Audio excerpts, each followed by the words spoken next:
मंच पर विराजमान परम आदरणीय शांतक्का जी, श्री शिरीष देव जी, यहाँ की कलेक्टर श्रीमती आर विमलानी जी, श्री चिन्मय गोटमारे जी, श्री जयप्रकाश गुप्त जी और इस सभागार में उपस्थित वैसे तो अनेक सम्मानित लोग हैं जिन्हें मैं बहुत निकटता से जानता हूं, सम्मान करता हूं, परंतु सभी के प्रति मैं आदर व्यक्त करते हुए यह निवेदन करना चाहता हूं कि आज हम लोग जिस अवसर पर एकत्र हुए हैं उस अवसर की दो विशेषताएं हैं। आज शताब्दी यानी भूतकाल में क्या हुआ और भविष्य क्या है, दोनों का संकेत यह अवसर देता है। एक ऐसे युग दृष्टा और युग प्रवर्तक महापुरुष के जीवन के अत्यंत अविस्मरणीय क्षण से जुड़ा हुआ यह अवसर है और साथ ही स्वतंत्रता के इस अमृत महोत्सव वर्ष में यह भी स्मरण कराता है कि स्वतंत्रता के लिए किन किन लोगों ने किस किस प्रकार से कैसे योगदान दिया था।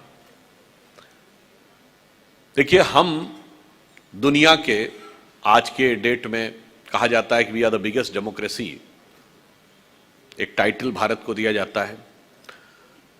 एक टाइटल यह दिया जाता है we are the youngest nation on earth. मेरे विचार से ये दोनों ही टाइटल पूर्ण सत्य का व्याख्यान नहीं करते। यह सत्य है कि we are the biggest democracy, परंतु पूर्ण सत्य यह है कि we are the mother of democracy. ऐसा क्यों है? क्योंकि कर्नाटक में भगवान वासवन्ना के अनुभव मंडपम जो 11वीं शताब्दी में थे, यानी मैग्ना कार्टा जो ब्रिटेन का आया उससे 100 साल पहले से लेके चोल साम्राज्य में जो ग्राम समितियों का गठन होता था चुनाव के द्वारा, वहां से लेके वैशाली के गणराज्य तक 2500 वर्ष पूर्व विश्व में कोई उदाहरण नजर नहीं आता। और उन सब से ऊपर हम मदर ऑफ डेमोक्रेसी क्यों हैं? क्योंकि हम दुनिया की एकमात्र संस्कृति है जिसने समाज के लिए नहीं, शासन व्यवस्था के लिए नहीं, धर्म ग्रंथ पर भी भिन्न भिन्न विचारों को समान रूप से स्वीकार किया और समान रूप से सबको एकोमोडेट किया। इसलिए हम मदर ऑफ डेमोक्रेसी हैं। और जब यह कहा जाता है कि we are the youngest nation, तो यह भी ट्रुथ है, बट यह हाफ ट्रुथ है। फुल ट्रुथ यह है कि we are the youngest nation and the oldest civilisation. यदि हम संपूर्ण विश्व के नक्शे पर नजर डालें और पूर्व से शुरू करें तो प्राचीन विश्व की जितनी महान सभ्यताएं थी, इधर से शुरू करें तो चाइनीज सिविलाइजेशन, फिर Indian civilization, Mesopotamian civilization, Babylonian civilization, Rome का सिविलाइजेशन, ग्रीस का सिविलाइजेशन, इजिप्ट का सिविलाइजेशन, ब्रिटिश एम्पायर और आज के अमेरिका में इंका, माया, एज़टेक्स की सिविलाइजेशन, ये सब के सब अब इतिहास के किताबों में, पन्नों में समाई हुई हैं, कहीं जीवंत वास्तविक रूप में दिखाई नहीं पड़ रही हैं। परंतु हम एकमात्र विश्व की प्राचीन सभ्यता हैं जो आज भी इतिहास के अज्ञात काल से, अनादिकाल से यथावत उसी रूप में जाज्वल्यमान दिखाई पड़ रही। जैसे हम सब ने दीप प्रज्वलित करके प्रारंभ किया, हम क्यों दीप प्रज्वलित करते हैं? दीप प्रज्वलन हमारे लिए किसी भी कार्य की प्रथम संस्तुति होती है, क्योंकि ऋग्वेद का जो प्रथम श्लोक है वो किसको समर्पित है? अग्नि को समर्पित है। कहा गया ओम अग्निमीड़े पुरोहितम यज्ञस्य देवम ऋत्वजम होतारम रत्नघातमम। और अग्नि को क्यों समर्पित है? क्यों दीप को प्रज्वलित करते हैं? और क्यों हम हजारों सालों से नहीं लाखों सालों से चली आ रही सभ्यता हैं? क्योंकि उस अग्नि को प्रज्वलित रखने के लिए समय समय पर अनेक पुण्यात्माएं जन्म लेती हैं और वह अपने समस्त मधुर मनोभावों की आहुति देकर उस यज्ञ की अग्नि की प्रखरता को बनाकर रखती हैं। और ऐसी ही एक महान पुण्यात्मा थे डॉक्टर केशवराव बलीराम हेडगेवार।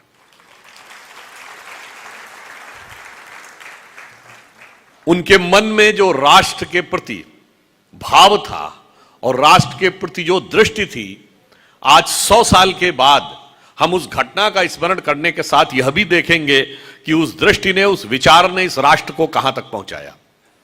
आप सभी उस घटना से पूर्णतः परिचित हैं कि डॉक्टर साहब जब नागपुर वापस लौटे कोलकाता से डॉक्टरी पढ़ने के बाद, तो जो उत्कट राष्ट्रभक्त की भावना उनके अंदर थी, उसके चलते वो कांग्रेस के आंदोलन में शामिल हुए। देश के स्वतंत्रता संग्राम में उन्होंने महत्वपूर्ण भूमिका निभाई। जैसा कि अभी बताया जा रहा था कि उनको उनके द्वारा दिए गए कुछ ओजस्वी भाषणों को, जिसको तत्कालीन सरकार ने आक्रामक भाषण माना, भड़काऊ भाषण माना और इसके लिए उनके ऊपर मुकदमा चला। और जैसा भी बताया गया कि उन्होंने स्वीकार करने की बजाय पूरी दृढ़ता के साथ प्रतिवाद करना स्वीकार किया और इस वजह से वो 1 वर्ष के कठोर श्रम कारावास में गए। और जब वो बाहर निकले तो वो आज ही का दिन था, आज से 100 साल पहले, 12 जुलाई सन 2022। और जब वो बाहर निकले तो वो एक संकल्प के साथ बाहर निकले थे, एक विचार के साथ बाहर निकले थे, जो उन्होंने बाहर निकलते समय अपने उद्बोधन में कहा था। उसमें उन्होंने स्वतंत्रता प्राप्ति की बात, उन्होंने पूर्ण स्वराज्य की बात, स्वतंत्रता के प्रति पूर्ण निष्ठा की बात तो कही थी। एक और बहुत गहरी बात कही थी। उन्होंने कहा था कि हम स्वतंत्रता प्राप्त कैसे करेंगे, यह तो विचार करना ही है, साथ ही यह भी विचार करना है कि स्वतंत्रता प्राप्त हो जाएगी तब हम क्या करेंगे। और यदि हमने इसका विचार नहीं किया तो इस बात की बहुत प्रबल संभावना हो सकती है कि आजाद होने के बाद हम ब्रिटेन से मुक्ति पाकर ब्रिटेन का ही कहीं अनुकरण न करने लगे। अब आप देखिए, उन्होंने जो दूरदृष्टि दी थी, वह विषय इतना महत्वपूर्ण था कि मैं याद दिलाना चाहता हूं, ठीक ऐसा ही भाव महात्मा गांधी ने व्यक्त किया था। 1909 में उन्होंने एक पुस्तक लिखी, पुस्तक है उनकी हिंद स्वराज, आप सबने नाम अवश्य सुना होगा। वो पुस्तक प्रश्नोत्तर के फॉर्म में है, जिसमें उनसे प्रश्न किया जाता है कि एक प्रश्नकर्ता उनसे प्रश्न करता है कि बापू, आज भारत का किसान इतना निर्धन है, गरीब है, उसके पास सामान्य जीवन यापन के लिए भी उपयुक्त संसाधन नहीं है, क्या उसको देखकर आपके मन में भारत के भविष्य के प्रति भय या आशंका उत्पन्न नहीं होती है? तो गांधी जी का जवाब था, नहीं, मुझे उसे देखकर भारत के भविष्य को लेकर आशंका उत्पन्न नहीं होती है, मुझे पढ़े लिखे लोगों को देखकर भारत के भविष्य के प्रति आशंका उत्पन्न होती है। तो उसने पूछा, ऐसा आप क्यों कह रहे हैं? उन्होंने कहा, इसलिए कि हम ब्रिटेन से मुक्ति चाहते हैं और खुद ब्रिटेन का ही एक स्वरूप बनना चाहते हैं। तो अगर हम बाघ के अत्याचार से मुक्ति चाहकर खुद बाघ का स्वभाव प्राप्त करना चाहें तो यह वास्तविकता मुक्ति नहीं होगी। इसलिए उन्होंने स्वराज्य की बात कही और उन्होंने कहा कि जब तक हम इस स्वभाव, अपने वास्तविक स्वभाव में नहीं आएंगे, तब तक स्वराज्य की सार्थकता नहीं होगी। तो अगर आप देखें तो डॉक्टर हेडगेवार ने भी यही कहा कि स्वतंत्रता प्राप्त होने के बाद हम क्या करेंगे, यह भी ध्यान देने की आवश्यकता है। तो जब वो बाहर निकले तो उन्होंने जो एक प्रण लिया था, वो कारागार से बाहर नहीं निकले थे। भारत की मानसिकता जो एक कारागार में बंद हो गई थी, उसे बाहर निकालने का संकल्प लेकर वो बाहर निकले थे। और वह संघर्ष का एक पड़ाव उनके बाहर निकलने के 25 वर्ष के अंदर पूर्ण हो गया था। 1922 में वो बाहर निकले, 1947 में यह देश स्वतंत्र हो गया। आज भी संयोग देखिए कि 75वां वर्ष है स्वतंत्रता का और इसे हम अमृत महोत्सव वर्ष कह रहे हैं। प्रधानमंत्री श्री नरेंद्र मोदी जी ने यह कहा है कि 75वें वर्ष से प्रारंभ होकर अगले 25 वर्ष, यानी जब हम स्वतंत्रता की शताब्दी मनाएंगे सन 2047 में, इसको अमृत काल कहना है, ताकि इसमें भारत को उस स्थिति में जाकर पहुंचना है जो भारत का वास्तविक भवितव्य है। वह स्थिति क्या है? आज भी जो अभियान डॉक्टर साहब ने कारागार से बाहर निकलकर शुरू हुआ था, उस कारागार की मानसिक कारागार से हम बाहर नहीं निकल आए हैं। हम स्वतंत्र तो हुए, पर हमारे तंत्र में स्व का बोध अभी तक उस प्रखरता के साथ प्रस्फुटित नहीं हुआ जो डॉक्टर साहब का संकल्प था। और वह क्यों नहीं हुआ, इस पर मैं यह भी एक उदाहरण के रूप में बताना चाहूंगा कि बहुत से लोग कहते हैं कि साहब आप लोग तो ऐसी बात कहते हैं जैसे सारा स्वतंत्रता और राष्ट्रीयता का भाव, वास्तविकता सिर्फ आप ही व्यक्त करेंगे, कोई दूसरा नहीं व्यक्त करेगा। तो इस संदर्भ में एक फैक्ट बताना चाहता हूं आपको। 16 मई सन 2014 को हमारी सरकार बनी और 18 मई सन 2014 को लंदन के गार्डियन अखबार ने लिखा, आप लोग जाके पढ़ सकते हैं। उसने जानते क्या लिखा? उसने लिखा 16 मई 2014 can be considered as a real independence day in India. अब यह बड़ी गंभीर बात, कोई कहेगा क्यों लिखा? उसने कहा कि आजादी के बाद लंबे समय तक भारत पे जिस प्रकार का शासन रहा, उसने ब्रिटिश कॉलोनियल माइंडसेट, व्यवस्था, विचार को लगभग यथावत रखा। पहली बार एक ऐसी विचार के हाथ में सत्ता आई है, पूर्ण रूपेण सत्ता आई है, जिसका कि ब्रिटिश विचार मानसिकता से कोई लेना देना नहीं था।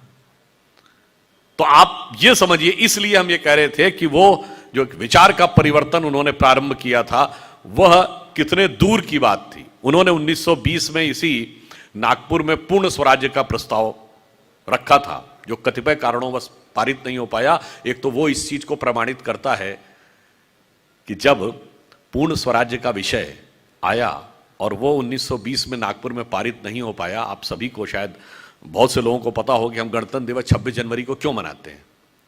उसका कारण यह है कि 1930 में लाहौर कांग्रेस का जो अधिवेशन हुआ था रावी के तट पर, वहां पूर्ण स्वराज्य का संकल्प लिया गया और वो 26 जनवरी 1930 को लिया गया। इसलिए स्वतंत्रता के बाद 26 जनवरी का दिन भारत का गणतंत्र दिवस के रूप में मनाया गया। परंतु ये एक तथ्य भी तो जाने अनजाने में उजागर कर दे रहा है कि इसका मतलब पूर्ण स्वराज्य की लड़ाई तो 1930 में शुरू की, उससे पहले तो हम आंशिक लड़ाई लड़ रहे थे। यानी वायसराय की एग्जीक्यूटिव काउंसिल में कंसेशंस की बात कर रहे थे, जबकि डॉक्टर साहब ने 1920 में नागपुर में, कभी आपने विचार किया कि उन्होंने क्यों कहा पूर्ण स्वराज्य की बात 1920 में? कारण जानते क्या है कि जब प्रथम विश्व युद्ध प्रारंभ हुआ 1914 में, तो कांग्रेस ने इस विचार से कि शायद विश्व युद्ध के बाद अंग्रेज हमको स्वतंत्रता दे देंगे, बाकायदा प्रस्ताव 1914 में पारित करके विश्व युद्ध में गवर्नमेंट का समर्थन किया।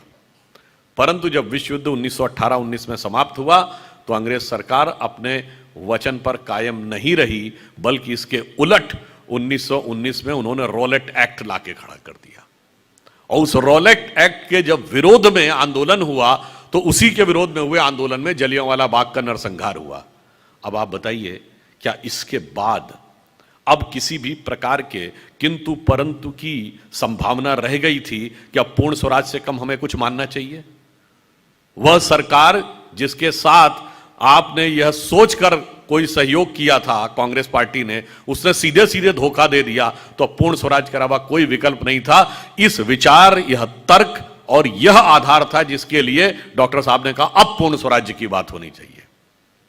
अब वो एक अलग बात है कि वो उस समय नहीं स्वीकार किया गया, वो 10 वर्ष के बाद जाके स्वीकार हुआ, परंतु यह दर्शाता है कि उनका यथार्थ एकदम सही था। और उसके बाद भी आप देखिए क्या हुआ। जितनी समय में हम समझौता करते चले गए, अंततः हर मौके के ऊपर 1922 में असहयोग आंदोलन रुक गया। उसके बाद क्या हुआ? 1927 में साइमन कमीशन आ गया। साइमन कमीशन ने क्या कहा कि हम द्वैतवादी शासन प्रणाली लाएंगे, हम आपको रिप्रेजेंटेशन देंगे। नहीं दिया। फिर 30-31 में राउंड टेबल कॉन्फ्रेंस हुई इरविन के साथ, तो जब अंततः जाके ये रियलाइज करने में 10 साल लग गए, जो 10 वर्ष पूर्व डॉक्टर साहब ने कहा था, यदि बात मान ली गई होती तो शायद हमारी स्वतंत्रता द्वितीय विश्व युद्ध से पहले ही हो जाती। अब एक बात आप और भी सोचिए, जिस कालखंड में वो जेल से बाहर निकले 1922 में, उस समय 1910 और 20 के दशक के भारत को याद करिए। जब स्वतंत्रता आंदोलन की बात कही जाती है तो यह कहा जाता है, जिस प्रकार का विचार दिया था ना, एक ही विचार, एक ही व्यवस्था, एक ही संगठन ने स्वतंत्रता दिलवाई। मैं 1910 और 20, इन 20 सालों में देखिए देश में क्या हो रहा था। वाइसराय हार्डिंग पर बम फेंका गया, कलकत्ता के पुलिस कमिश्नर को मार दिया गया, चटगांव में, जिसका नाम उस समय चट्टोग्राम था, बांग्लादेश में चला गया, वहां पर शस्त्रागार पे कब्जा कर लिया गया सूर्य सेन के नेतृत्व में। लखनऊ के पास काकोरी में गवर्नमेंट के कोषागार पे कब्जा कर लिया गया, दिल्ली में असेंबली में बम फेंक दिया गया। अब जरा आप इस पूरे सिनेरियो को देखिए, मतलब the armoury, the treasury has been captured, police commissioner को मार दिया जाता है, असेंबली में बम फेंक दिया जाता है और वाइसराय पर अटैक होता है। सरकार तो पूरी हिल गई होगी, सरकार का मनोबल नहीं गिरा होगा। आज के समय में आप सोचिए, इसके बावजूद जिन लोगों ने अपनी जान पर खेलकर इतना बड़ा कार्य किया, उन लोगों का कोई श्रेय ही नहीं था स्वतंत्रता के आंदोलन में। इतना ही नहीं, उनको क्या कहा गया कि साहब वो एक्सट्रीमिस्ट थे, वो अतिवादी थे, वो रिवोल्यूशनरी टेररिस्ट थे, यह शब्द प्रयोग किया गया उनके लिए। तो मैं मानता हूं कि जब हम स्वतंत्रता आंदोलन की बात करते हैं तो स्वतंत्रता आंदोलन में सब प्रकार के विचारों का जो योगदान रहा है, उसे ईमानदारी से स्वीकार करने का यह समय है जो स्वतंत्रता का अमृत महोत्सव है। एक वह क्रांतिकारी आंदोलन, एक राजनीतिक आंदोलन, और तीसरा वह सशस्त्र और भारत भूमि के बाहर से शुरू हुए आंदोलन, चाहे वह गदर पार्टी हो या रास बिहारी बोस जी के द्वारा बनाई गई आजाद हिंद फौज, या बाद में जिसे नेताजी सुभाष चंद्र बोस ने आजाद हिंद फौज की एक एग्जाइल गवर्नमेंट भी बनाई थी। तो सैन्य प्रयास, क्रांतिकारी प्रयास और राजनीतिक प्रयास, तीनों को समान स्थान मिलना चाहिए, तभी हम स्वतंत्रता की सार्थकता का अनुभव कर पाएंगे। अन्यथा कोई ये कहे कि एक ही विचार, एक ही प्रकार से स्वतंत्रता मिली, तो ये स्वतंत्रता आंदोलन के साथ न्याय नहीं है। और कभी कभी मैं एक और फैक्ट भी कहना चाहूंगा, बहुत ज्यादा प्रचार किया जाता है कि साहब स्वतंत्रता आंदोलन के लिए जिन लोगों ने लड़ाई लड़ी वो तो सिर्फ हम ही थे और दूसरे क्या कर रहे थे। स्वातंत्र वीर सावरकर की बात आती है तो उनके ऊपर अनेक प्रकार के आरोप लगाए जाते हैं। आप में से बहुत से लोगों को शायद न ध्यान हो कि वीर सावरकर को जब सजा सुनाई गई तो 2 जन्मों के कारावास की सजा सुनाई गई थी, मगर किस वर्ष में? 1910 में, और वो शुरू हुई अप्रैल 1911 में। 2 जन्मों का कारावास, 25 वर्ष का एक जन्म होता था।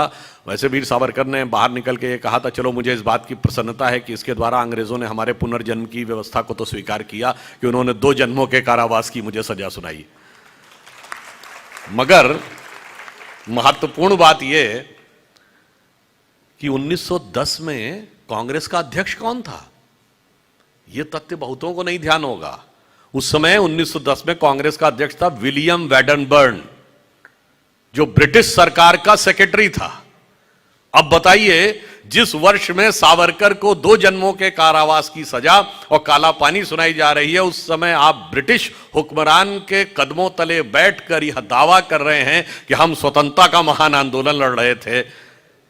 यह प्रचार तथ्य से कितना विपरीत नजर आता है। और इसीलिए जो बहुत बड़े शायर थे, एक अकबर इलाहाबादी, उन्होंने एक शेर लिखा था उस जमाने के कुछ नेताओं के लिए।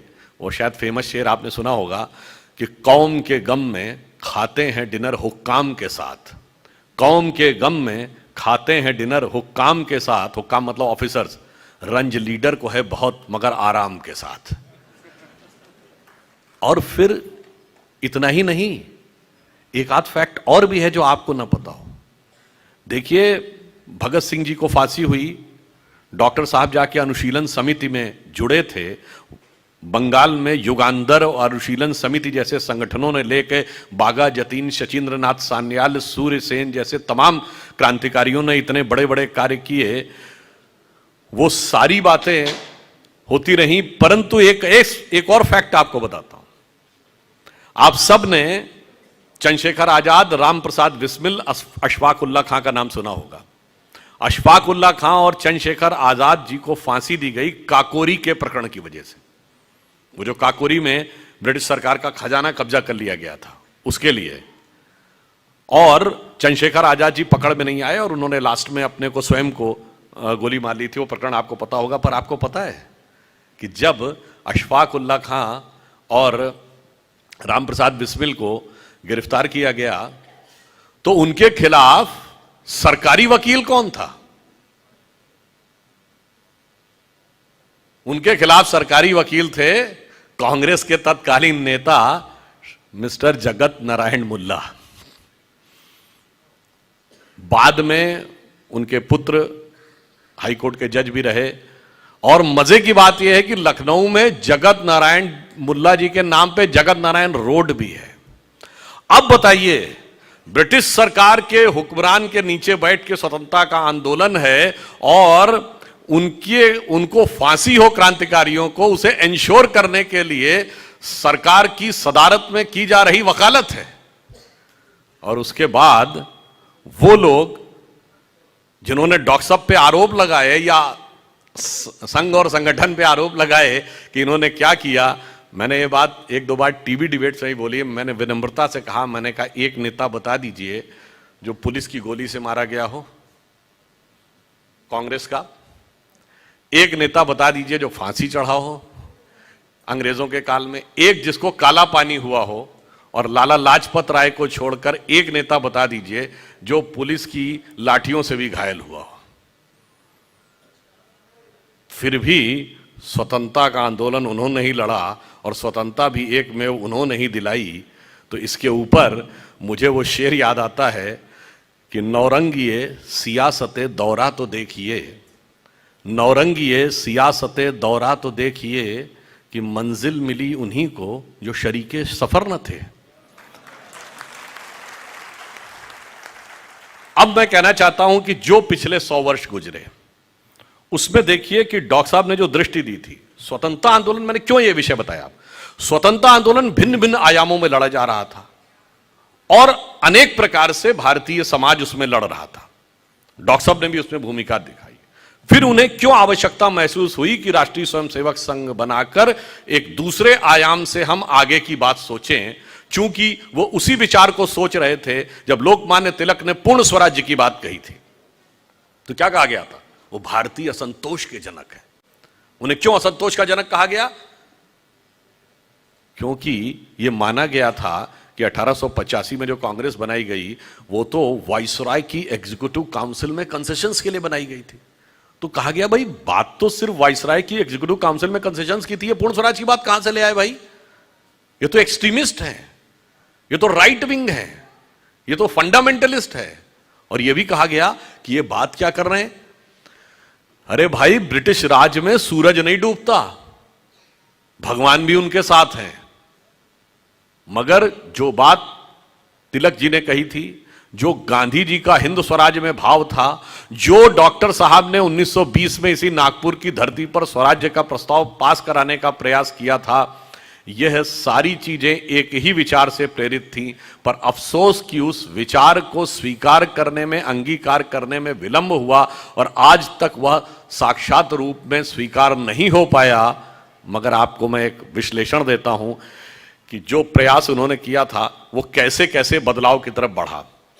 अगर आप देखें तो 1922 में जब वो जेल से निकले तो पहले 25 साल 1947 तक क्या थे, उन्होंने जो विचार रोपा उसके लिए एक शैशव काल, अप्रासंगिकता के काल। क्योंकि मैंने ये पढ़ा था कि 1940 तक नागपुर के बाहर संघ की शाखाएं मुश्किल से 50 से भी कम थी।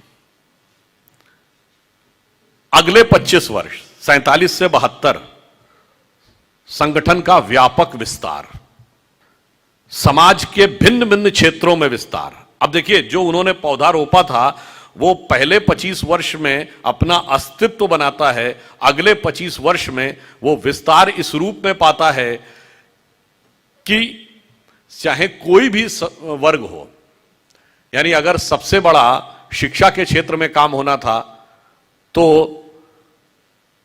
शिक्षा के क्षेत्र में सरस्वती शिशु मंदिर शुरू होते हैं, यदि विद्यार्थियों के क्षेत्र में था तो अखिल भारतीय विद्यार्थी परिषद शुरू होता है, धर्म के क्षेत्र में था तो विश्व हिंदू परिषद शुरू होता है, वनवासी क्षेत्रों में था तो वनवासी कल्याण आश्रम शुरू होता है, मजदूरों के बीच में भारतीय मजदूर संघ शुरू होता है, यदि किसानों के बीच में भारतीय किसान संघ शुरू होता है, और इसी कालखंड में भारतीय जनसंघ भी शुरू होता है जो राजनीतिक क्षेत्र में काम करता है। अब देखिए, पहले 25 वर्ष ये, अगले 25 वर्ष ये, अब अगले 25 वर्ष 72 टू 97। अब हम संगठन के रूप में थोड़ा महत्वपूर्ण होने शुरू हुए। अब सत्ता में भी हमारी यदा कदा हिस्सेदारी होने लगी। 77 में पहली बार केंद्र की सरकार में वो एक स्थान मिला और अनेक राज्यों की सरकार में स्थान भी मिला और अनेक राज्यों में हमारे नेतृत्व में गठबंधन सरकारें बनी। 80 का दौर आया, थोड़ा पीछे गए, 90 का दौर आया, तेजी से आगे बढ़े, 90 के दशक के शुरू में मुख्य विपक्षी दल बने, 90 के दशक का अंत होते होते गठबंधन का नेतृत्व करने वाले सत्ताधारी दल बने। तो देखिए, तीसरा चरण जो 25 वर्ष का आया उसने एक स्टेप और आगे बढ़ाया, और जो चौथा चरण आया 1997 से 2022 के 25 वर्ष। अब आप देखिए, हम सत्ताधारी दल से होते हुए बीच में 10 वर्ष का संघर्ष और प्रतिकार सहते हुए आज अपने दम पर स्पष्ट बहुमत की सत्ता पाने वाले, और वो भी लगातार दूसरी बार सत्ता पाने वाले व्यक्ति बने, दल बने। तो आप सोचिए कि उन्होंने जो दूरदृष्टि देखी थी वो किस रूप में आगे बढ़ी। और विचार, इसमें एक और बात कहता हूं, ये हम ऐसे ही नहीं बढ़े। जो हमारा विकास है वो एक क्रमिक विकास है। क्यों? मैं विनम्रता से कहता हूं परंतु यथार्थ कहता हूं। भारत के इतिहास में जितने प्रधानमंत्री हुए उसमें सिर्फ 2 प्रधानमंत्री, श्री अटल बिहारी वाजपेयी और श्री नरेंद्र मोदी जी को छोड़कर बाकी सब प्रधानमंत्री बन के नेता बने। ये दोनों नेता बन के प्रधानमंत्री बने। इस विषय में मैं डॉक्टर मनमोहन सिंह, श्री पीवी नरसिम्हा राव की बात नहीं कर रहा हूं या राजीव गांधी जी की बात नहीं कर रहा हूं। इंदिरा जी कैसे बनी थी? इंदिरा जी जब प्रधानमंत्री बनी तो वो पार्टी की नेता नहीं थी, वो इंडिकेट सिंडिकेट की लड़ाई में एक व्यवस्था के तहत बनी थी और उन्हें टाइटल दिया गया था गूंगी गुड़िया, यानी माना गया था कि इनको तो हम अपने हिसाब से मैनेज कर लेंगे। पंडित नेहरू इतने बड़े नेता थे परंतु वो कैसे बने थे? सारी की सारी कांग्रेस कमेटियां सरदार पटेल के साथ थी, वो महात्मा गांधी की अनुकंपा से बने थे। मगर सिर्फ 2 ही प्रधानमंत्री हुए। अटल जी 1957 में नेहरू जी ने कहा कि ये युवा एक दिन देश का प्रधानमंत्री बनेगा। 40 साल तक देश ने उनको प्रधानमंत्री के रूप में देखा और 1998 में वो जाके प्रधानमंत्री बने। और मोदी जी, वो तो हाल की बात है, युवाओं को भी ध्यान होगा। 2014 से पहले के वर्ष ध्यान कर लीजिए, 2011, 12, 13, 10, राह चलते किसी आदमी से पूछिए कौन प्रधानमंत्री होना चाहिए, सब कहते हैं तो मोदी जी होने चाहिए। ये कैसे बने? ये दोनों स्वयं सेवक थे। यदि हम कहते हैं कि संगठन व्यक्ति निर्माण करता है, वह चरित्र निर्माण करता है, तो ऐसे व्यक्तियों का निर्माण किया कि संपूर्ण राष्ट्र ने उनसे प्रेरणा ली और उनको अंगीकार किया। तो नेतृत्व हमने खड़ा किया तब वह राष्ट्र उसके साथ आकर खड़ा होता है। यह एक परिवर्तन आता है और इसमें ग्रेजुअल चेंज भी है। पिछले 100 साल की अगर आप इंडियन पॉलिटिक्स का चेंज देखें तो जिसको हम राइट विंग कहते हैं ना, right wing, extreme right wing, fundamentalist, वो हर 20 साल में वो एक्सेप्टेबल हो जाती है और उसके मायने बदल जाते हैं। जैसे मैंने आपको बताया कि लोकमान्य तिलक ने 1905 में जब पूर्ण स्वराज की बात कही तो उनको कहा गया कि एक्सट्रीम राइट विंग की बात कर रहे हैं। अगले 20 साल 1920 का दशक, तिलक के मित्र गोखले, गोखले के शिष्य गांधी पूर्ण स्वराज्य का जो समय है वो यथार्थ में बदल गया आंदोलन। अब कांग्रेस के अंदर राइट विंग कौन था? वो थे सरदार पटेल, सी राजगोपालाचारी, मदन मोहन मालवीय, पुरुषोत्तम दास टंडन, के.एम. मुंशी, और 20 साल गुजरे, 1947 आजादी मिली, ये सब के सब सरकार के हिस्से हो गए। अब राइट विंग का प्रतीक कौन था? श्यामा प्रसाद मुखर्जी, दीनदयाल उपाध्याय। और 20 वर्ष गुजरे, 1970 का दशक आया, दीनदयाल जी के नेतृत्व में हम लोगों ने कई जगहों पे एसवीडी गवर्नमेंट्स बना ली। अब राइट विंग का प्रतीक कौन था? अटल बिहारी वाजपेयी जी, जो हिंदू तन मन हिंदू जीवन कविता कहते थे। और 20 साल गुजरे, 1990 का दशक आया, अब अटल जी एक्सेप्टेबल थे, अब राइट विंग के प्रतीक कौन थे? अडवाणी जी। और 20 साल गुजरे, 2010 का दशक आया, अब अडवाणी जी एक्सेप्टेबल थे, अब राइट विंग के प्रतीक किसको कहा जाने लगा? मोदी जी को। पर हकीकत में आप देखें तो कालचक्र की गति कहां जा रही है? The country is gradually moving, the tectonic shift is moving towards the right direction. तो वो जो एक विचार रखा गया था, उस विचार को यदि हम कहते हैं कि संघ दैवीय कार्य था, तो दैवीय कार्य ऐसे ही नहीं था। क्योंकि यह विचार कंटिन्यूअस क्यों चला? अन्य लोग भारतीय समाज में, भारतीय राजनीति में आए, स्थापित हुए, चले गए, समाप्त हो गए, हम क्यों बढ़ते रहे? क्योंकि हमारे यहां निरंतर त्याग की, अनुशासन की एक ऐसी परंपरा आगे बढ़ी जिसने हमेशा समाज को प्रेरित किया। जैसे जिसे हम लोग एक संघ के गीत में कहते थे ना, हम केशव के अनुयायी हैं, हमने तो बढ़ना सीखा है, अंधकार में बंधु भटकते, पंथ बिना व्याकुल दुख सहते, पथ दर्शक दीपक बन तिल तिल, हमने तो जलना सीखा है। अब यहां मैं एक आपको एक व्यक्तिगत अनुभव बताता हूं। एक बार क्या हुआ कि एक फॉरेन की एक मैगजीन के लोग, देखिए पूर्वाग्रहग्रस्त कैसे होते हैं, वो व्यक्ति मुझसे टकरा गए और कहते हैं मैं संघ के बारे में जानना चाहता हूं और संघ क्या है और भारत में इसका क्या प्रभाव है। तो मैंने उनसे कहा कि ठीक है, मैं आपको भी बताता हूं। तो मैंने उनको बताया, मैंने कहा कि यदि कोई एक संगठन है जिसके कि 30,000 स्कूल हैं पूरी दुनिया में, इसका कोई दूसरा उदाहरण नहीं है, तो वो विद्या भारती है, वो संघ का संगठन है। मैंने कहा यदि सबसे बड़ा छात्र संगठन है विद्यार्थी परिषद, वह संघ का संगठन है। फिर मैंने कहा वनवासी क्षेत्र में वनवासी कल्याण आश्रम है, सेवा भारती है, भारतीय मजदूर किसान संघ, विश्व हिंदू परिषद के अलावा मैंने बताया भारतीय जनता पार्टी जो आज देश की नहीं विश्व की सबसे बड़ी पार्टी है, उसके अधिकांश नेता स्वयंसेवक हैं, यह संघ का संगठन है। परंतु इसमें जिसको आप सिर्फ राजनीति देखते हैं, दोनों में जमीन आसमान का अंतर है। संघ के लगभग 3200-3300 पूर्णकालिक प्रचारक काम कर रहे हैं और भारतीय जनता पार्टी में मुश्किल से 40-50 काम कर रहे हैं। तो इससे आप समझ लीजिए कि जिसको आप सिर्फ राजनीति देखते हैं, उस पूरी व्यवस्था में उसका हिस्सा क्या है। तो सब कुछ समझने के बाद उसने कहा हाँ बात तो सही है। अब जानते क्या हुआ? जाने के बाद उसने क्या लिखा? उसने मेरा कोट तो यथावत लिखा, फिर क्या लिखा कि RSS has made it's presence in so many sections of the Indian society that it has become a state with in state. अब देखिए, किसी भी सकारात्मक चीज को नकारात्मक ढंग से, किस ढंग से वो लोग प्रस्तुत करने में लगे रहते हैं, वह विचार दिखाई पड़ता है। और देखिए, जो विचार जो उन्होंने रखा विचार, वो किस मामले में बाकियों से डिफरेंट था। मैं विषय को बहुत लंबा करते हुए आपको एक बिंदु की ओर ध्यान देना चाहूंगा। जब उन्होंने कहा कि स्वतंत्रता हो तो वो कैसी हो, यह हमारे माइंड में बहुत स्पष्ट होना चाहिए। पहला विषय यह होना चाहिए कि हम क्या हैं, हमारे लिए स्वतंत्रता क्या है और स्वतंत्रता का स्वरूप क्या होना चाहिए। हम दुनिया के एकमात्र देश हैं, बड़े देश, जिसने आज तक किसी दूसरे देश पर इन्वेजन नहीं किया है। हम दुनिया के एकमात्र देश हैं जो सबसे लंबे समय तक समृद्ध रहे हैं। मतलब अलेक्जेंडर 3rd सेंचुरी में आया था और ब्रिटिशर्स 18th सेंचुरी में आए। दुनिया की बड़ी बड़ी खोजें सिर्फ हमारे ही तरफ होती रही। मतलब मैगलिन हो, वास्को डिगामा हो, कोलंबस हो, सब भारत खोज रहे थे। हम दुनिया के एक और देखिए देश क्या होता है, किसी देश में समृद्धि आती तो आध्यात्मिकता खत्म हो जाती, आध्यात्मिकता आती है तो सांसारिक विकास खत्म हो जाता। पर हम एक ही साथ जगत गुरु भी थे, सोने की चिड़िया भी थे। हम दुनिया के एक ऐसे देश हैं जिसका इतना बड़ा प्रभाव है संस्कृति का, जितना आपको किसी भी दूसरी जगह दिखाई नहीं पड़ेगा।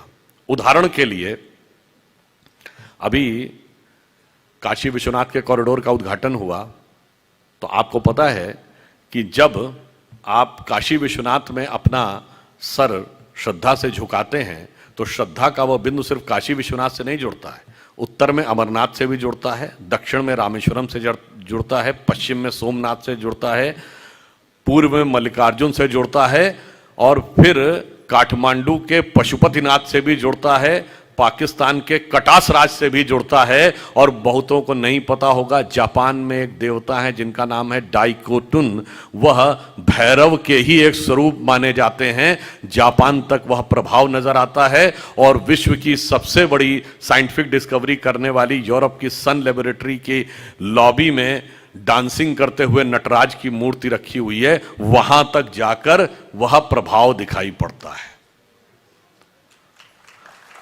और इतना ही नहीं, आप में से बहुत लोग जाके चेक करिएगा कि मंगोलिया में जितनी पुरानी टॉम्ब मकबरे बने हैं ना, इंक्लूडिंग चंगेज खां का मकबरा, उसकी फोटो देखिएगा तो बाहर त्रिशूल भी है और श्रृंगी भी है। क्यों? पूछिए कि पुराने जमाने में मंगोलों का धर्म क्या होता था, तो जिन लोगों ने हिस्ट्री पढ़ी तो कहेंगे तेंद्रिन होता था। अरे तेंद्रिन कुछ नहीं है, तंत्र का ही अपभ्रंश तेंद्रिन है, और तंत्र के देवता शिव हैं, इसीलिए वहां त्रिशूल और श्रृंगी दोनों नजर आते हैं। मैं सिर्फ यह कहना चाहता हूं कि हम जब पूरा प्रभाव देखते हैं तो हमारा प्रभाव कितनी दूरी तक था, कितने प्रभाव तक था, यह हमें समझने की जरूरत है। हम महाराष्ट्र की धरती पर हैं, यहां गणपति की पूजा होती है, पर आपको पता है एक ही देश दुनिया में ऐसा है जिसके करेंसी नोट पर गणपति थे। वो भारत नहीं था, वो था इंडोनेशिया, जो दुनिया का सबसे बड़ा मुस्लिम देश है। तो हमारी संस्कृति का प्रभाव मत संप्रदाय से परे जाकर है। और दूसरा, आप सभी ने यहां देखा होगा, मैं थोड़ा सा एक विषयांतर में रहते हुए एक बिंदु और बताना चाहता हूं। आप सबने अष्टविनायक है, महाराष्ट्र में बड़ी मान्यता है अष्टविनायक की, पर कभी आपने सोचा कि विनायक 8 ही क्यों है, 7 या 9 क्यों नहीं है, 6 या 10 क्यों नहीं है? हमारे यहां कोई भी चीज बगैर कारण के नहीं है, बगैर तर्क के नहीं है। अच्छा, कभी आपने सोचा कि भगवान गणेश का शरीर मनुष्य का है और सर हाथी का क्यों है, और उनका सर काटा क्यों गया? सर हाथी का क्यों है, सवारी चूहे की क्यों है? दोनों में बहुत विरोधाभास नजर आता है ना। और उसके बाद यदि हाथी का सर है तो उनको एक दंत क्यों कहा गया? हाथी के तो 2 दांत होते हैं, तो फिर एक ही दांत क्यों है? और अगर एक ही दांत रहना था तो एक ही दांत होना चाहिए था उनकी मूर्ति में, वो दूसरा दांत टूटा हुआ क्यों है?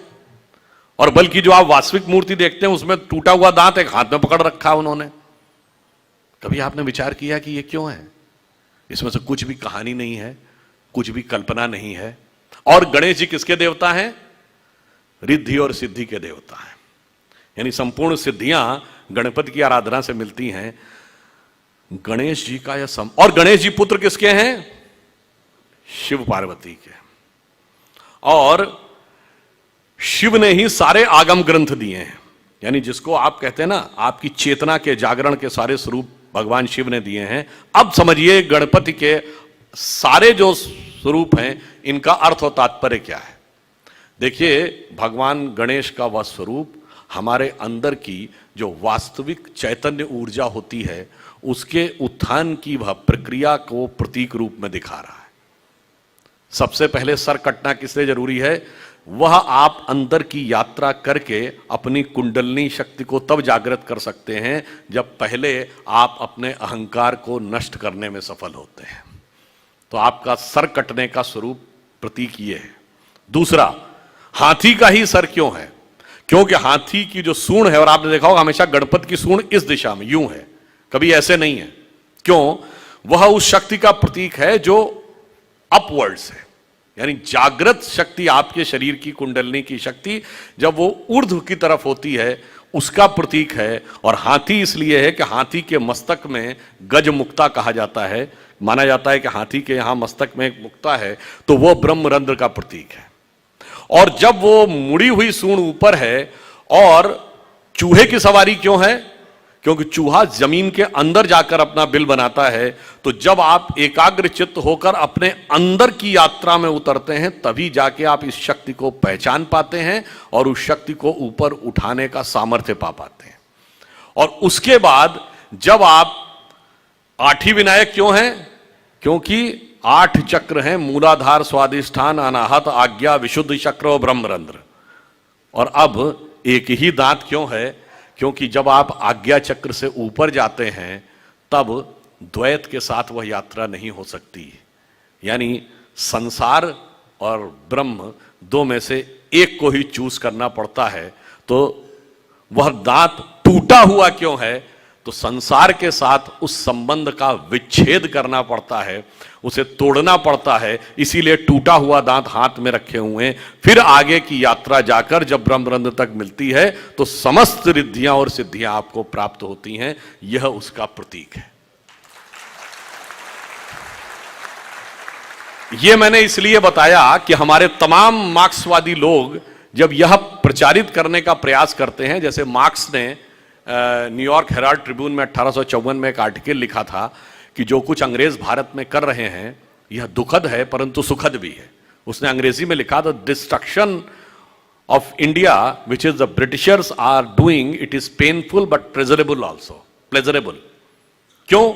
उसने कहा कि हिंदू चाहे जितने भी समृद्ध क्यों ना हो, परंतु यह हाथी गणेश, बंदर हनुमान और नंदी बैल को पूजने वाले इसी लायक थे कि इन पर हुकूमत की जाए, चूंकि यह लोग समझदार नहीं है। अब बताइए, जो मैंने बताया आपको गणपति का स्वरूप, समझ में हमारी कमी है कि मार्क्स की कमी है? बट अफसोस की बात यह है कि मार्क्स के मानस पुत्रों ने इतना भारत पर कब्जा कर लिया, इस प्रकार की चीजें हमारे दिमाग में भर दी। और मैं दावे से कहता हूं, न मार्क्स कभी भारत आया, न मार्क्स ने कभी भारत का कोई ग्रंथ पढ़ा। मार्क्स को संस्कृत आती नहीं थी और मार्क्सवादियों को भी संस्कृत नहीं आती। और यह बात मैं ऐसे हवा में नहीं कह रहा हूं। जब राम जन्मभूमि का मुकदमा चल रहा था ना, तो हाई कोर्ट ने, मतलब सुप्रीम कोर्ट नहीं, जब लखनऊ हाई कोर्ट में चल रहा था तो कोर्ट ने कहा कि दोनों लोग अपने अपने तरफ के हिस्टोरियंस ला सकते हैं। तो हमारी तरफ से जो गए थे उसमें से बहुत लोगों के नाम आप पुराने लोग जानते होंगे। एसपी ग्रोवर थे, डॉक्टर देवेंद्र स्वरूप थे, डॉक्टर हर्ष नारायण थे, एसपी गुप्ता जी थे। उधर से कौन थे? वही सूरज भान, आर.एस. शर्मा, डी.एन. झा, रोमिला थापर, वो लोग अपने प्रतिनिधियों के थ्रू रिप्रेजेंट हो रहे थे। अब देखिए, कोर्ट ने उनसे क्या पूछा कि आप ये बताइए कि सारे के सारे दस्तावेज 2 ही भाषाओं में हैं, संस्कृत और फारसी। आप इन्हें जानते हैं क्या?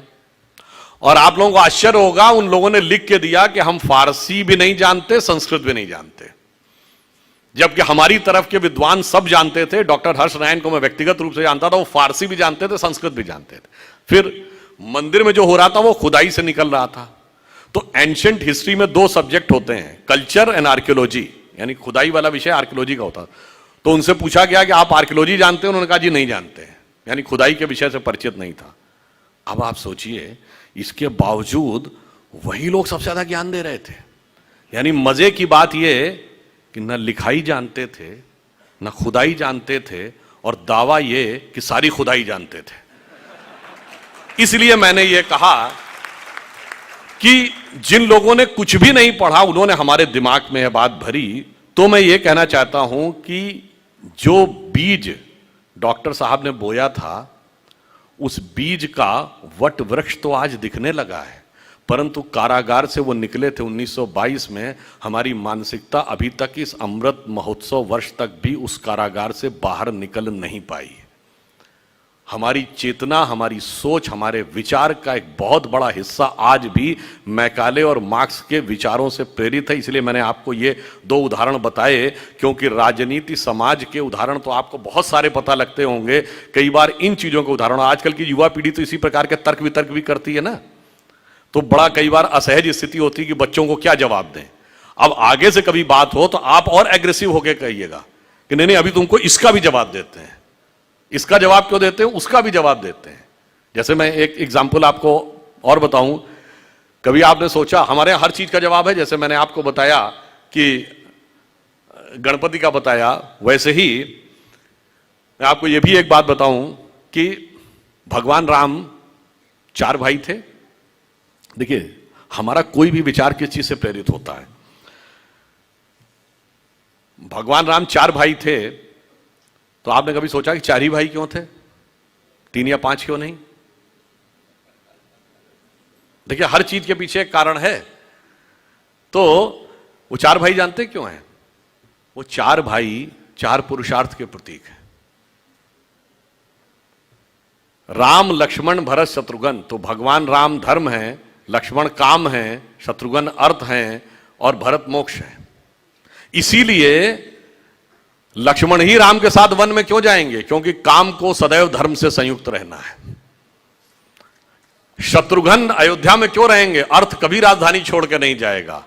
और खड़ाऊ रख के भरत ही पूजा क्यों करेंगे? मोक्ष पाने के लिए धर्म के किसी प्रतीक को भी रख के साधना करेंगे तो मोक्ष मिल जाएगा। इसीलिए हमारे यहां देखिए, एक एक चीज का अर्थ है। अगर हनुमान चालीसा का भी विषय खूब आया था यहां पर। अरे भाई, हनुमान चालीसा में ये क्यों लिखा है? तुलसीदास जी ने जब हनुमान जी की तुलना करने की बात आई भगवान राम से, तो उन्होंने क्या कहा? रघुपति कीनी बहुत बड़ाई, तुम मम प्रिय भरत ही संभाई। अरे भाई, लक्ष्मण संभाई कहना चाहिए, वो साथ में गए। भरत संभाई क्यों? धर्म को सबसे प्रिय मोक्ष होता है, इसलिए तुम मम प्रिय भरत ही संभाई। खैर, तो मैंने सिर्फ आपको 3 उदाहरण इसलिए दिए कि अब आपसे कोई प्रश्न पूछे तो आप बच्चा कह सकते हैं, आप इसको समझो बेटा, फंडामेंटल्स पढ़ो, उसके बाद तुम एडवांस कोर्स के बारे में बात करो, फिजिक्स, केमिस्ट्री, मैथ पढ़ो, तब इंजीनियरिंग के बारे में बात करो, जूलॉजी, बॉटनी, केमिस्ट्री पढ़ो, तब मेडिकल के बारे में बात करो, गणित पढ़ो, उसके बाद बैलिस्टिक साइंस के बारे में बात करो।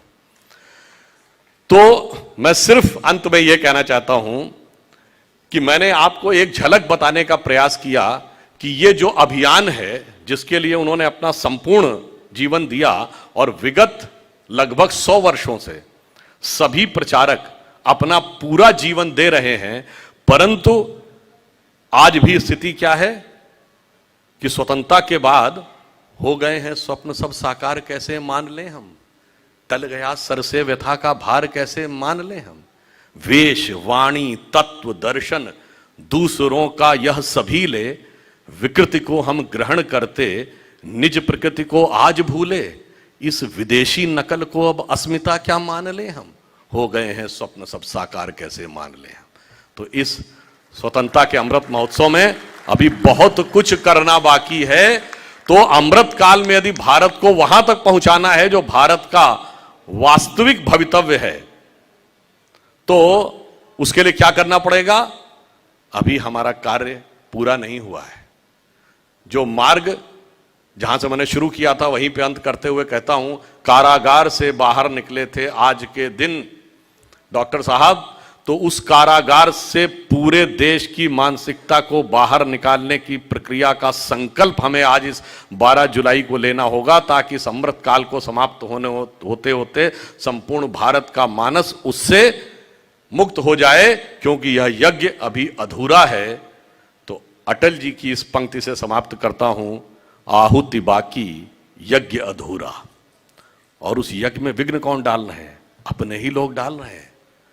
फ्रांसवा गौशर, ला फिगारो अखबार फ्रांस का सबसे बड़ा जर्नलिस्ट है, उसने लिखा है, the biggest enemy of Hindus are Hindus itself, nobody else. खैर, तो उन्होंने कहा आहुति बाकी यज्ञ अधूरा, अपनों के विघ्नों ने घेरा, अंतिम जय का अस्त्र बनाने नव दधीच हड्डियां गलाएं, आओ मिलकर दिया जलाएं।